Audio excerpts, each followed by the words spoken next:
नमस्कार। मेरे YouTube channel पर आपका स्वागत है। आज पूरी दुनिया में एवं हमारे देश में संकट की घड़ी आई हुई है। ना जाने कितने लोगों ने अपने परिवार के सदस्यों को खो दिया है।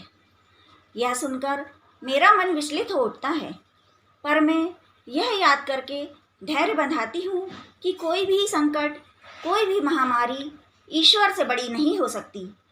भारतवर्ष के कोने कोने में जिन देवी देवताओं की सबसे अधिक पूजा उपासना की जाती है, वे जगत जननी माता दुर्गा ही हैं। देवी भागवत पुराण के अनुसार ब्रह्मांड उन्हीं का प्रत्यक्ष रूप है तथा ब्रह्मा विष्णु महेश स्वयं उनकी उपासना करते हैं। मेरा आप सभी से आग्रह है कि इस संकट की घड़ी में अपने मन को शांत रखें और अपने परिवार के साथ देवी की आराधना करें। दुनिया में शांति और प्रेम सतयुग की तरह हो जाएगा। बस थोड़ा धैर्य रखें, कोरोना भी भाग जाएगा। आइए मैं आपको एक प्रचलित कथा सुनाती हूँ। इसे आप अपने परिवार के बड़े छोटे सबको बताएं एवं हिम्मत रखने की सलाह दें। प्राचीन काल में धरती पर एक दुर्गम नाम का दैत्य निवास करता था। वह बड़ा अत्याचारी था। उसका बल भी अपरिमित था। वह जब दहाड़े मारकर हंसता था तो उसके मुख से आग की चिंगारियां निकला करती थीं। दुर्गम ऋषि मुनियों पर अपना अधिकार स्थापित करना चाहता था। वह अपने संकेत पर उनको चलाना चाहता था, पर उसकी यह इच्छा पूरी नहीं हो पाती थी। कारण यह था कि ऋषि मुनियों के पास वेदों का ज्ञान और उनकी सिद्धियां थीं। वह जब भी आक्रमण करता तो वेदों की सिद्धियों के कारण वह पराजित हो जाया करता था। जब तक ऋषि मुनियों के पास वेद रहेंगे, वह अपना अधिकार स्थापित नहीं कर पाएगा और उनसे वेद छीन लिए जाने चाहिए। यह सोचकर वह वेद का ज्ञान प्राप्त करने के लिए ब्रह्मा जी की तपस्या करने लगा। ब्रह्मा जी की तपस्या करते करते उसको 100 वर्ष बीत गए। ऋषि मुनि भी भयभीत होने लगे और उसको तपस्या से भंग करने के लिए कई तरह के वेदों के पंडित भी कांपने लगे। उन्होंने एक साथ मिलकर उसके तप को भंग करने का प्रयत्न किया, पर वह हिमालय की तरह अडिग रहा। उन्होंने अविचलित होकर 1 वर्ष तक ब्रह्मा जी का तप किया। उसकी तपस्या से ब्रह्मा जी प्रसन्न होकर बोले, वत्स बोलो, तुम्हें क्या चाहिए? तब उस दुर्गम दैत्य ने वेद ज्ञान प्राप्त होने का वरदान प्राप्त कर लिया। ब्रह्मा जी उसको वरदान देकर चले गए। इधर ऋषि मुनियों से सारे वेद छिन गए और वह जितने भी देवता थे वे सब देवलोक छोड़कर चले गए। इधर धरती पर हाहाकार मच गया। वर्षा नहीं हुई, अनाज नहीं हुआ, अकाल पड़ गया।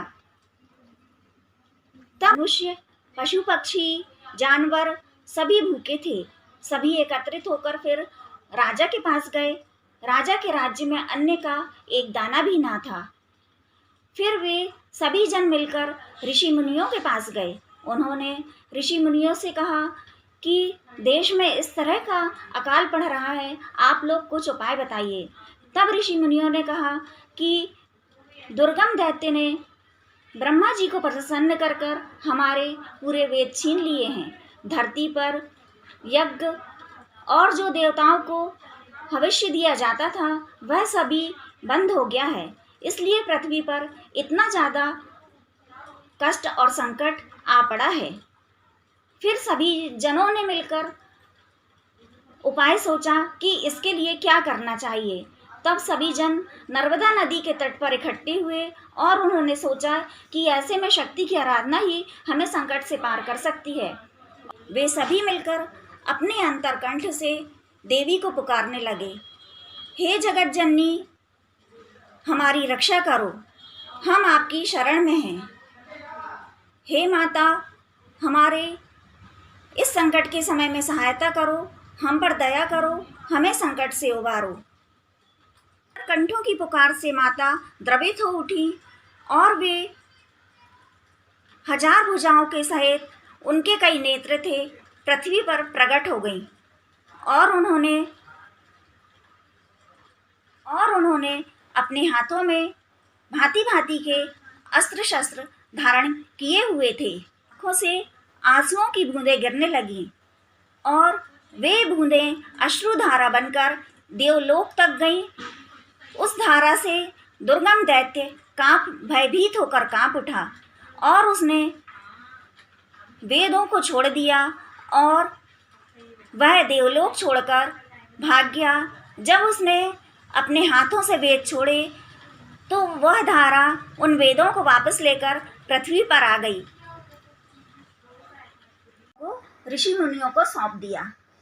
ऋषि मुनियों ने माँ दुर्गा से प्रार्थना की कि माता, अब आप हमें छोड़कर ना जाएं, हमारी रक्षा के लिए आप धरती पर ही निवास करें।